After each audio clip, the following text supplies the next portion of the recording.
Chapter 1. After my rebirth, I stopped groveling for my wealthy girlfriend. When she demanded I cook for her late at night, I accidentally set the kitchen on fire. At her birthday party, when she performed a duet dance with her unforgettable love, I praised them as a match made in heaven.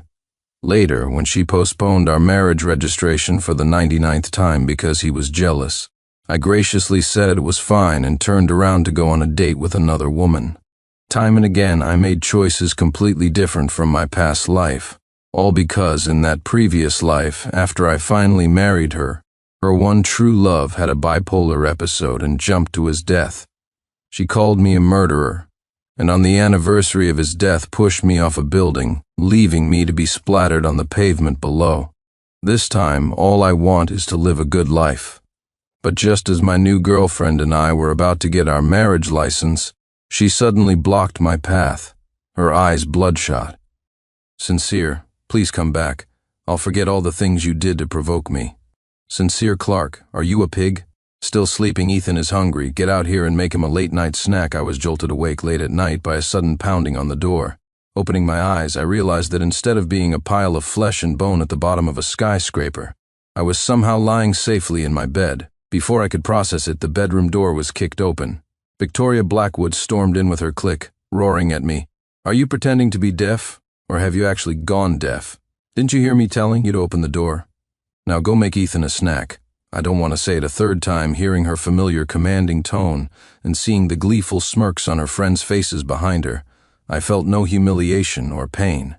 Instead, a wave of ecstatic joy washed over me. I had been reborn in my past life. I loved Victoria Blackwood with everything I had. We were childhood neighbors. When I was 6, my house caught fire while I was sleeping alone, and it was she who alerted my parents and saved my life. She always wanted to play with me and even said she would be my bride one day. She was always so good to me, and even when my family fell on hard times financially, she didn't care and often helped me out with money. I fell in love with her, pouring my entire being into that love. But as the years went by, her attitude toward me grew increasingly indifferent, eventually turning to cold neglect, just like now. I was at home sick with a fever because I'd been caught in the rain last night buying her favorite pastries. Yet without a single word of concern, she brought a group of friends over for a party, the loud music making it impossible for me to rest. I had only just fallen asleep in the middle of the night when she started banging on my door, demanding I get up and cook for her beloved Ethan Shaw, simply because he said he was hungry. "What are you still standing there for? Didn't you hear our Miss High and Mighty's command? Sincere, if you're going to be a lapdog, at least be a good one. You think the title of boyfriend comes for free? Stop trying to compare yourself to Ethan. Take a good look in the mirror." Victoria's clique jeered, openly mocking me. They all knew Victoria didn't care about me, so they could humiliate me without any consequences. In my past life, I would have swallowed my pride and pain, never daring to protest, terrified she would leave me. My endless compromises finally led to me marrying her, just as I'd always dreamed. But I never expected that on the second day of our marriage, Ethan, supposedly driven mad by the news, would have a bipolar episode and commit suicide by jumping from a building. From that day on, Victoria treated me like a murderer. On the second anniversary of Ethan's death, she lured me to the top of a 100-meter-tall building and pushed me off. In the split second before I hit the ground, I saw the supposedly dead Ethan, miraculously resurrected, holding Victoria in his arms. In that moment, I understood that I had been the pathetic clown all along. Reborn, I will never let that tragedy repeat itself. Watching Victoria lean casually against the doorframe, a contemptuous look on her face as she allowed her friends to ridicule me, I didn't offer a single word of defense. "All right," I said calmly. "I'll go make the snack now." Victoria raised an eyebrow, a little surprised by my easy compliance. In the past, even when I eventually gave in, I would have at least tried to argue my case, especially since I was running a fever, which would have only fueled my resentment. But she didn't know. In my past life, I did argue. I refused to cook. The price for my defiance was a basin of ice water thrown on me as I slept. I spent that night shivering in a soaked bed. The next day, my condition worsened, and I ended up in the hospital on an IV drip for 3 days. So this time, I was going to make them a snack they would be truly satisfied with. I went downstairs to the kitchen Behind me, I heard one of her friends laugh. "Victoria, your dog is getting more obedient." Victoria shot me a triumphant glance and sneered, "Ha, does he dare to be disobedient? If he doesn't behave, I'll just replace him." I didn't retort. I just walked into the kitchen. I had no intention of actually cooking. Instead, I let my hand slip, and the kitchen caught fire. The smoke alarm shrieked. Flames quickly engulfed the kitchen. Victoria and the others in the living room smelled the smoke and scrambled for fire extinguishers. By the time they finally put out the fire, I emerged slowly from my room. Victoria, covered in soot and grime, looked at me with a face as dark as thunder. She finally snapped and roared, "Sincere Clark, are you an incompetent fool? I ask you to make a snack and you burn down the kitchen. What are you good for? Would you be happy if we all burned to death? Do you have any idea that Ethan almost burned his hand trying to put out the fire?" I kept my head down, silent, but I was laughing coldly inside. Ethan's hand wasn't burned. He'd bumped it trying to get away from the fire. And that was somehow my fault? Seeing my silence, Victoria grew even more furious and was about to continue her tirade. Just then, Ethan approached with his hand wrapped in an exaggerated bandage and said in a gentle, placating voice, "Victoria, I'm fine."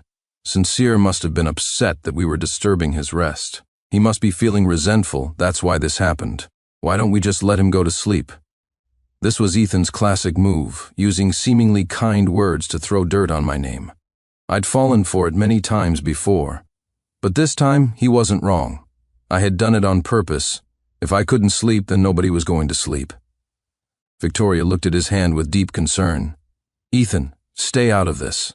She turned back to me, her face twisted with disgust. "Sincere, I never knew you were such a vengeful person. I'm going to teach you a lesson today." She then ordered the others, "Go get a basin of ice water and pour it on Sincere's bed. He loves sleeping so much? Then let's make sure he gets plenty of it." She tilted her chin up, looking down at me with regal authority, like a queen casually sentencing a servant. She was waiting for me to grovel and beg for forgiveness. Instead, I let out a short, sharp laugh and turned and walked out of the living room. There were plenty of places in the world to sleep. Why would I hang myself from a tree in her yard? Victoria's expression changed. It wasn't until I was out the front door that she shrieked, "Get out and don't come back." I didn't even bother to look back, just kept walking. I could imagine her face flushed with rage and humiliation. This was exactly what I wanted. Simply making Victoria hate me wasn't enough. I needed to move out as soon as possible and cut ties with her completely. Chapter 2. That night, I got a room at a hotel. I slept until noon the next day, then went house hunting. I quickly found a furnished 3-bedroom apartment that was ready to move into. The truth was, my family's business had recovered years ago. The only reason I was still living at Victoria's place was to be with her. But she always acted as if she was supporting me, arrogantly believing that I would be nothing without her. Now, I had no more time to waste on her. By the time I signed the lease, it was already evening. I went back to pack my things. As I stepped into the living room, I heard the sound of elegant music. Victoria, dressed in a deep V mermaid gown, was dancing with Ethan, who was in a sharp suit. Their bodies were pressed close, their breaths mingling. The look in their eyes was electric. I had no intention of disturbing them and tried to slip upstairs to pack, but one of Victoria's friends spotted me. Well, look who's back. Weren't you so tough last night, storming out to live on your own? Why did you surrender so quickly? Come over here and enjoy the dance." One of the male friends physically dragged me over. Victoria, her hand on Ethan's shoulder, continued her dance steps without missing a beat. She threw a casual glance my way, but didn't say a word. Her haughty posture suggested that even gracing me with a look was an act of charity. I offered my most sincere praise. "Wow, Victoria, you and Ethan are a perfect match on the dance floor. Not even world champions could dance as well as you two. You two better stay chained together." Just like this, Victoria shot me a sideways glance, her movements elegant and languid. "It seems you finally know your place." She pressed herself even closer to Ethan, but in the next second, Ethan suddenly stopped. Caught off guard, Victoria stepped on his foot. Seeing his pained expression, she asked with concern, "Ethan, are you okay?" Ethan shook his head, his face pale, a flicker of sadness in his eyes. "Victoria, I just suddenly remembered that Sincere is your fiancé. I'm just an outsider." Victoria's heart immediately went out to him. After a few seconds of silence, she turned to me and announced, The wedding next week is postponed. Based on your immature behavior yesterday, I don't believe you are ready to be a proper husband. Her matter-of-fact tone reminded me that this was the 99th time she had postponed our wedding. According to our childhood promise, we should have been married 5 years ago, but she always found an excuse. The last time it was because Ethan was sick and she had to take care of him. The time before that it was because Ethan was on a business trip and couldn't make it back for the wedding. There were so many similar incidents I'd lost count. In my past life I compromised again and again, finally waiting until she fulfilled her promise and married me. I never imagined that death would be waiting for me. This life, I couldn't wait for her to cancel the wedding and marry Ethan. But I couldn't be the one to suggest it. With her prideful nature, that would only create more problems. So I feigned sadness, paused, and said in a choked voice, "Fine, I respect your decision. You two continue. I'm going upstairs." I turned and walked away. Victoria didn't stop me, an indifferent look on her face. It was Ethan who said guiltily, "Victoria, isn't this a bit harsh? What if Sincere is heartbroken?" Victoria cut him off confidently. "There's no what if. Sincere dreams of marrying me. What's postponing the wedding? Even if I made him wait until he was 80, he'd do it without a complaint," I sneered inwardly. "She really is overconfident. She won't have to wait until I'm 80. I have no intention of ever marrying her." Back in my room, I quickly packed. I took a few changes of clothes and my essential documents, stuffing them into a backpack. While they were engrossed in a game and no one was paying attention, I slipped downstairs. After leaving the villa, I dropped my things at my new place. Then I made a phone call to the most important person in my new life. "This is Sincere Clark. Are you free to meet up?" Chapter 3. In the coffee shop, my heart pounded as I looked at the girl sitting across from me. Her name was Sophia Miller. In my previous life, after I died and my soul lingered, it was she who arranged for my body to be recovered. She did everything she could to find evidence to prosecute Victoria Blackwood. And when my parents were paralyzed by the shock of losing me, she took it upon herself to care for them. Only then did I learn that she was my high school classmate and had secretly been in love with me for years. But my eyes had always been fixed on Victoria. I had never even noticed her. "Sophia, I want to get married. Would you be willing to marry me right away?" I asked, getting straight to the point. Whether it was out of emotion or gratitude, this life, I didn't want to miss out on such a wonderful woman. Sophia was stunned. Her mouth hung slightly open as she blinked a few times. Are you serious? But aren't you and Victoria Blackwood?" Before she could finish, her words were cut off by my ringing phone. The name "My Dear Victoria" flashed on the screen. A shadow passed over Sophia's eyes. "Damn it," I thought. "I forgot to change her contact name. You should get that," Sophia said, turning her face away. But I could hear the jealousy in her voice. I answered, and Victoria's lazy, arrogant voice came through the line. Well, I was starting to think you wouldn't even answer my calls anymore." "You've gotten quite a temper lately, haven't you? Taking your documents and everything. Trying to pull that running away from home stunt again?" Her condescending tone mocked my departure. It reminded me of the time I had actually run away from home. The trigger was finding her drunk, kissing Ethan. I was furious. For the first time, I exploded and stormed out of the house. It was a cold winter night, and I was only wearing thin pajamas. I thought she would come looking for me, but I waited until dawn the next day, huddled and nearly frozen in the gatehouse outside the villa. When she finally opened the door, she sneered, "Weren't you running away? How come you didn't freeze to death?" Even now, fully aware of her nature, the memory still stung. I said flatly, "Victoria Blackwood, let's break up." Across the table, Sophia stared at me in shock, as if she'd seen a ghost. I smiled and pushed a menu toward her, suggesting she take a look. On the other end of the line, Victoria was silent for a second, seemingly unable to process what I'd said, before she burst out laughing. "Sincere, do you have any idea how many years you've spent trailing after me like a puppy? Besides the food you've eaten, the roof over your head, weren't you only able to enjoy all that because of me? You want to break up with me. Did I hear you right?" I wasn't really listening to her. I picked up the teapot and poured some tea for Sophia. Sophia watched me, a faint blush creeping up her cheeks. I smiled to myself. This girl was even shyer than I remembered. Suddenly, Victoria's voice on the phone grew louder, dripping with superiority. "Sincere, are you listening to me? Don't try to test me with these little dramas. I don't have time to coddle you. I'll give you half an hour to come crawling back.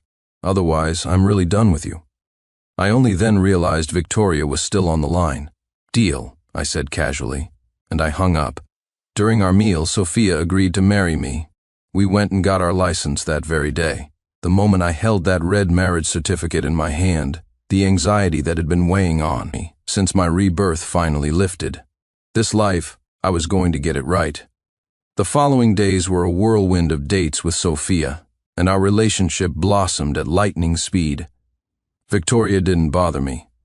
The only updates I got were from her social media, where she ostentatiously announced that Ethan had moved in with her. Her friends would occasionally send me messages trying to get a rise out of me, but I felt nothing. One day, I booked a private room at a hotel to introduce Sophia to my parents. As we were heading up to the second floor, we ran into Victoria and Ethan, whom I hadn't seen in days. The moment she saw me, Victoria's eyebrows shot up, and a sly smile played on her lips as she walked toward me. Her tone was as superior as ever. "Sincere, are you stalking me? Regretting your decision to leave?" Chapter 4. I frowned, annoyed, with no intention of engaging her. I took Sophia's hand and tried to walk past. Victoria's face darkened, and she demanded angrily, "I'm talking to you, can't you hear me?" "Sincere Clark, you stop right there," I turned back impatiently. "I'm just here to have dinner with my girlfriend. I don't have the time to stalk you." Victoria stared at my face, then suddenly let out a sneer. "Girlfriend? Could you have come up with a more pathetic excuse? I'm out to dinner with Ethan, and you just happen to be here with your girlfriend. I chose this restaurant, and you just happen to choose the same one." She looked at me as if she had seen right through my plan. "Sincere, don't take me for a fool. Do you really think I'd believe in such a coincidence? If you really want me back, you should act like it. For starters, why don't you go get me some tea?" I couldn't help but be amused by her narcissism. "Victoria, you're unbelievable," I said with a cold laugh. "You eat your meal, I'll eat mine. Why are you blocking our way? Can't afford your own dinner?" Victoria's face flushed with anger, shocked that I would talk back to her so publicly. Just as she was about to explode, Ethan stepped in to play the peacemaker. All right, let's all just calm down. Sincere." He approached me and put his arm around my shoulders in a friendly manner. "Don't be mad at Victoria. It's true she let me move in, but it's only because I haven't been feeling well lately and she's taking care of me. Please don't misunderstand." Disgusted by his touch, I coldly pushed him away. But then, Ethan shot me a strange smile. The next second, he grabbed my hand, pulled it forward, and threw himself backward with a loud cry. Ethan went tumbling down the stairs. Victoria screamed, shoved me aside, and rushed down to him. Ethan, are you okay?" Ethan was bleeding from his head, lying weakly in her arms. "Victoria," he whimpered. "I was just trying to talk to him. I didn't think—" Victoria's face was livid. She had someone help him up, then stormed back up the stairs and slapped me across the face. "Are you even human?" she raged. "Why did you push Ethan?" My cheeks stung, and my own anger flared. Before I could speak, Sophia jumped in front of me, trying to explain. "It wasn't him, it was intentional." Victoria held up her blood-stained hands, cutting her off. "Intentional? What is this blood fake?" Just then, my parents, having heard the commotion, came out of our private room and were horrified by the scene. Before they could say a word, Victoria turned on them. "Mr. and Mrs. Clark, look at the fine son you've raised. How could I ever marry a heartless brute like Sincere?" My parents were about to defend me, but I stepped forward and said coldly, "There are security cameras. Don't just make wild accusations." Then I pulled out my marriage certificate and threw it in her face. "Besides, I'm already married. I wouldn't marry you now if you begged me." Chapter 5. Victoria stared in shock at the marriage certificate I had thrown at her. She opened it in disbelief. My name and Sophia's were clearly printed inside, stamped with an official seal. She was dumbfounded. "Sincere, how could you—" Then her eyes fell on the date of the marriage, and she began to tremble with rage. She glared at me, her eyes burning. "You secretly married someone else days ago? Sincere, have you lost your mind? Didn't you always dream of marrying me? What am I supposed to do now? How can I marry you if you—" I focused on calming my parents and Sophia, then cut her off coldly. "Don't even think about it. I'm doing you a favor, letting you and Ethan have your beautiful love story. Why would you want to marry me? I have a wife now." The expression on Victoria's face was one of complete cognitive dissonance. She seemed to be desperately trying to come up with something to say, but the words died on her lips every time. Just then, Ethan was helped back up the stairs, weakly trying to de-escalate the situation. "Victoria, please don't fight with Sincere because of me. I'm all right." He said he was fine, but he kept a hand pressed to the wound on his head, looking as if he might collapse at any moment. For the first time, however, Victoria didn't rush to comfort him. She ignored Ethan completely, her eyes fixed on my face. "Sincere, you win this time," she said. With that, she turned and walked downstairs, leaving the restaurant. I was baffled. What had I won? But I couldn't be bothered to guess what was going on in her head. From now on, she would no longer be a part of my life. Ethan shot me a venomous glare before hurrying after her. For someone who was supposedly so weak, he moved surprisingly fast. I took Sophia and my parents back to our private room for dinner.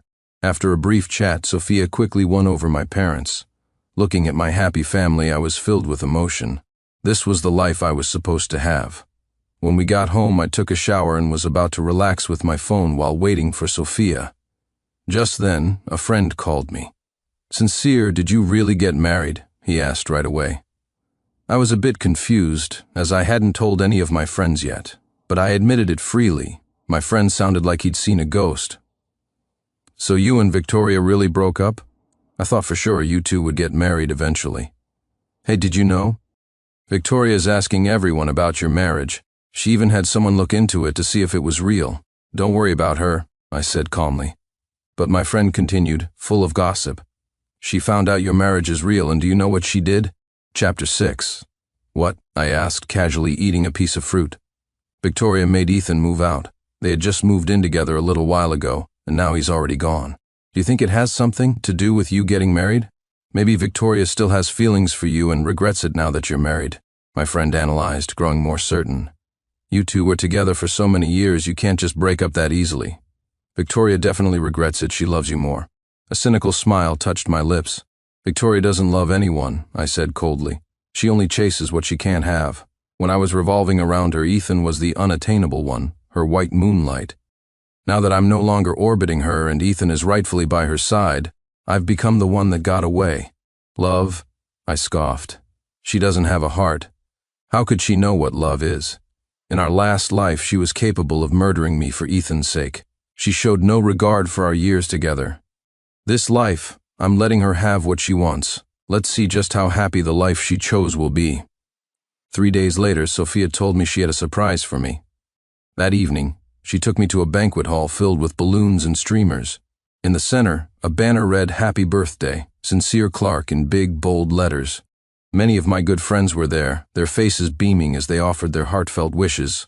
Sophia, wearing a beautiful formal dress, smiled radiantly at me. I was deeply moved. In all the years of my past life, ever since Ethan appeared, Victoria had never cared about my birthday. Last year on my birthday, she gave me the silent treatment, telling me to stay home by myself. She went on a cross-country trip with Ethan. Seeing the photos they posted online, I lost my appetite and lost 20 pounds from sheer misery. Victoria didn't even notice. She just sneered that I had brought it on myself. This year, with Sophia, I finally knew what it felt like to be cherished. "Thank you, my love," I said from the bottom of my heart. Sophia blushed and retrieved a beautifully wrapped gift. "Open it." Amid the teasing and laughter of our friends, I opened the box. Inside was a Lego set I had desperately wanted as a teenager. I remembered talking about it constantly, even doodling it in my textbooks instead of paying attention in class. Victoria had promised to buy it for me, but she never mentioned it again. When I was about to buy it myself, she stopped me, saying with disdain, "That thing is just a waste of money. What's so fun about it? I'll get you a much better and more expensive gift for your birthday someday." Unfortunately, I never received that promised gift.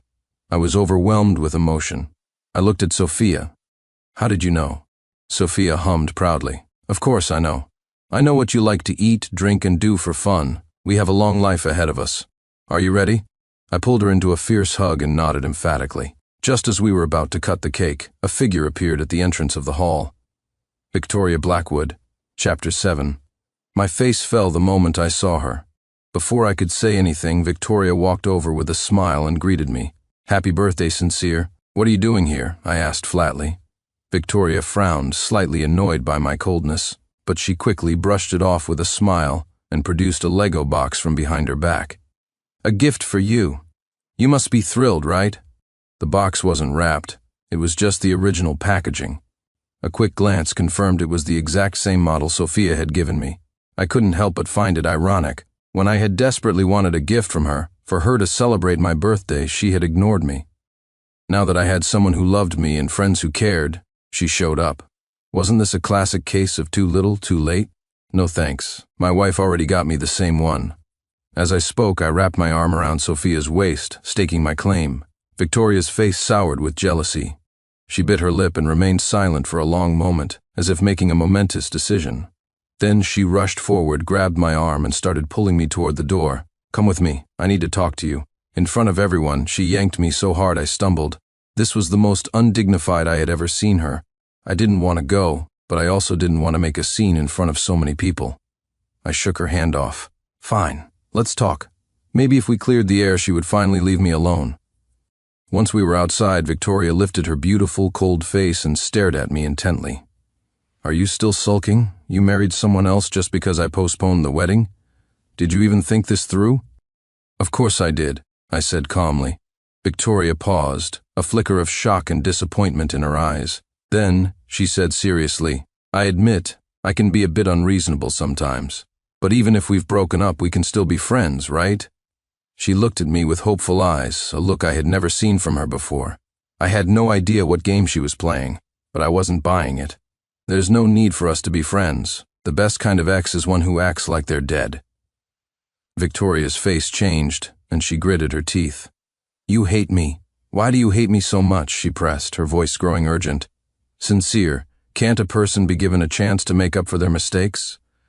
My patience was gone. Victoria, what's lost is lost. Please, stay out of my life from now on. I don't love you anymore. Stop bothering me. I turned to leave. Just then, Ethan appeared out of nowhere and grabbed my hand. He put on his best manipulative act. Sincere, wait. I've already moved out of Victoria's house. I apologize. The person Victoria loves is you. If you're willing to get back with her, I'll leave. I'll go far away and never come back. He looked at Victoria with an expression of deep, tragic love.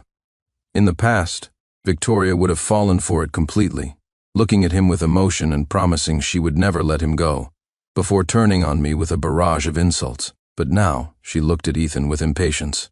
Ethan, Sincere and I are talking. Please don't interrupt, okay? The reason Sincere is upset with me is because you and I were too close. What you need to do now is stay far away. Chapter 8. Ethan stared at Victoria in shock, his eyes filled with hurt. Victoria seemed to realize she had been too harsh and tempered her tone. I'll buy you a plane ticket. Go on a trip for a few days and come back when you're feeling better, okay? Ethan's lips trembled with pain. It seems I was the extra one all along, he said hoarsely. I'll go. With that, he turned and walked away. His lonely figure looked like something straight out of a soap opera. Victoria, however, was unmoved. She looked at me earnestly.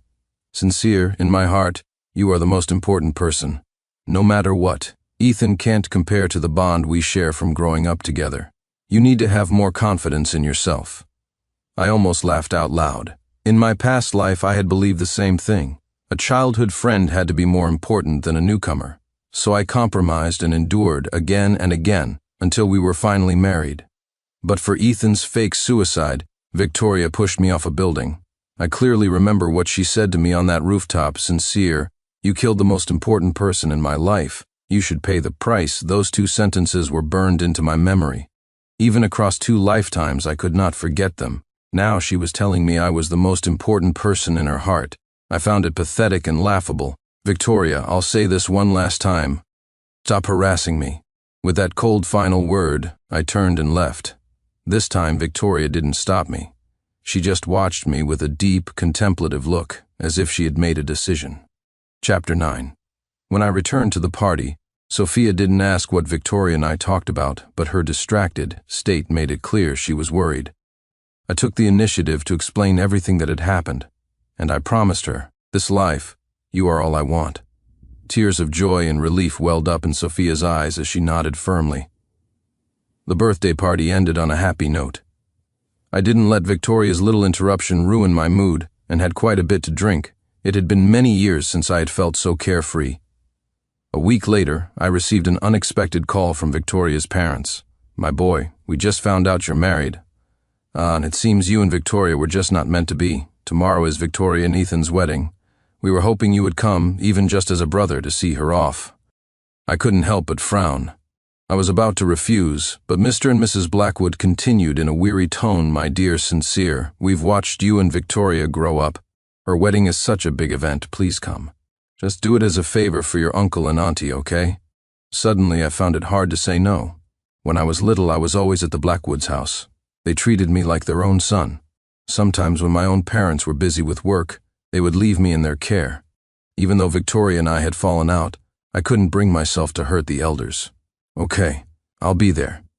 After agreeing, I immediately told Sophia and asked her to come with me. Sophia hesitated.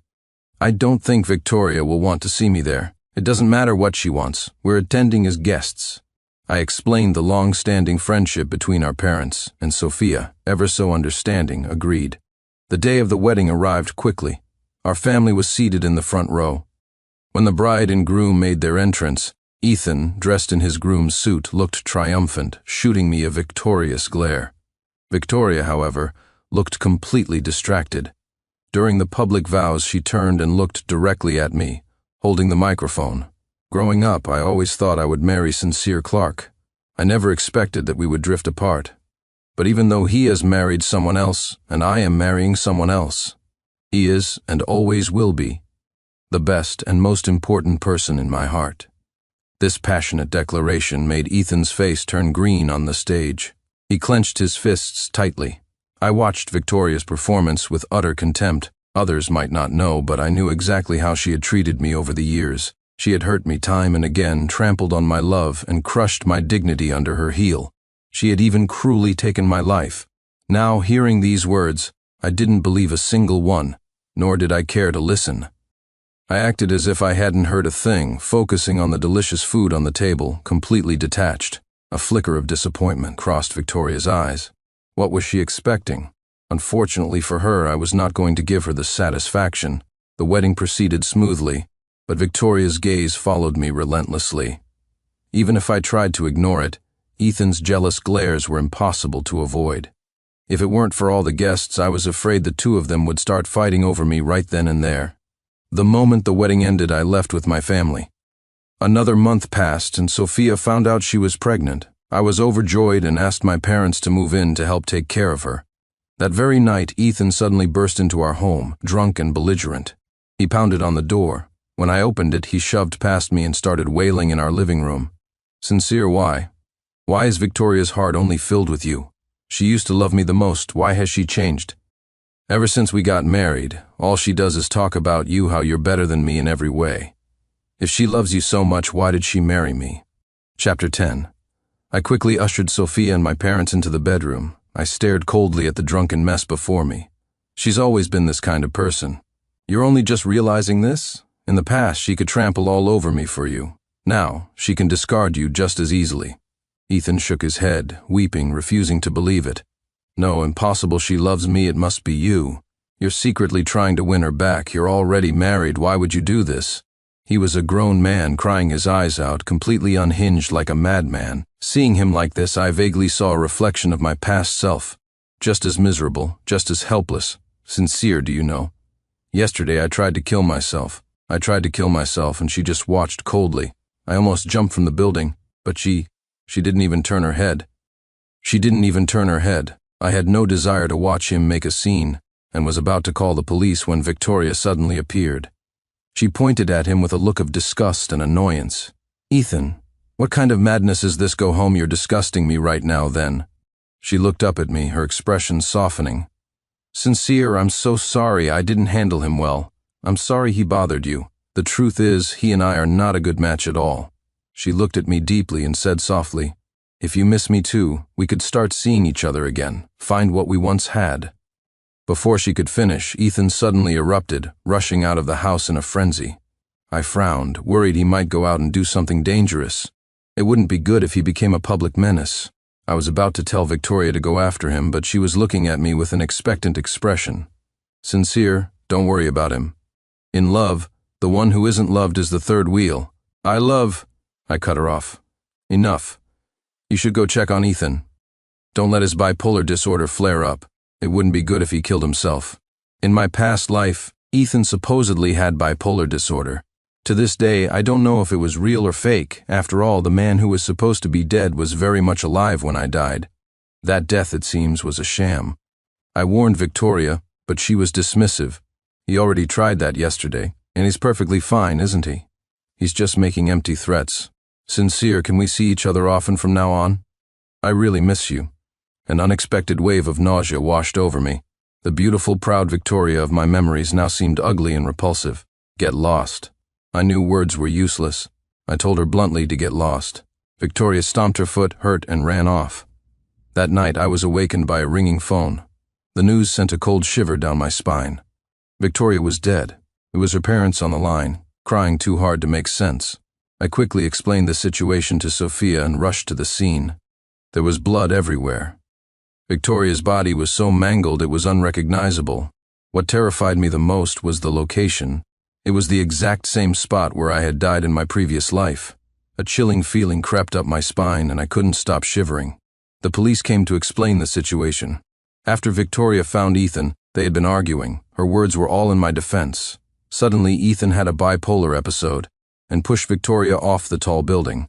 After the incident, he was so terrified that he lost his mind. He fled the scene and was hit and killed by a car.